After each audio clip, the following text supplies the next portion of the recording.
Oh, je voudrais parler quelque chose de très très important, mais lapidez pas encore.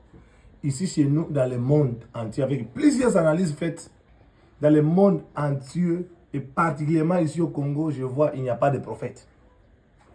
Attends, ne passe pas encore. Pourquoi il n'y a pas de prophètes? Nous avons que des prophètes qui sont très précis dans le passé des gens.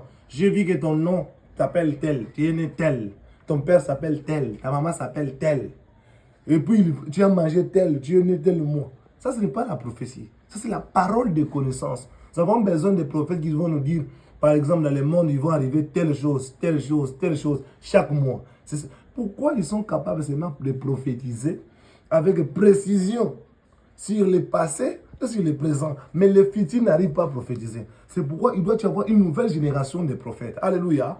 Une nouvelle génération de prophètes. Des gens qui sont capables de prédire l'avenir avec précision. Alléluia. Des gens comme Esaïe qui décrit l'arrivée de Jésus. Alléluia. Après 600 ans, la prophétie s'accomplit. Mais vous voyez des prophètes qui vous disent, après avoir prédit l'avenir comme ça, ils disent non, la prophétie là ne s'est pas accomplie parce qu'il y a plusieurs choses. Mais il y a même des gens qu'on appelle des Simpsons là. Des personnes qui sont même comme des magiciens. Mais leur prophétie s'accomplit toujours. Il n'y a pas de réalité spirituelle là-bas. Donc on doit voir des prophéties avec précision. Dans mon pays, nous manquons de prophètes.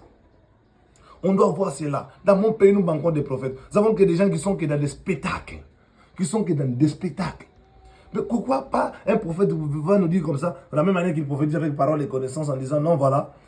Pourquoi pas prophétiser si, voilà, l'ennemi de tel, il faut attaquer comme ça. C'est comme Esaïe.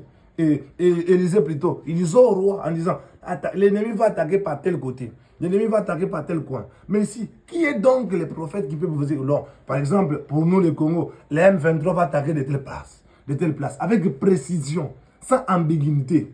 Alléluia. Que Dieu cite une génération de prophètes parmi les jeunes ministres. Ne suivons pas ce que les pères font comme spectacle. Travaillons les prophétiques. Que Dieu bénisse abondamment.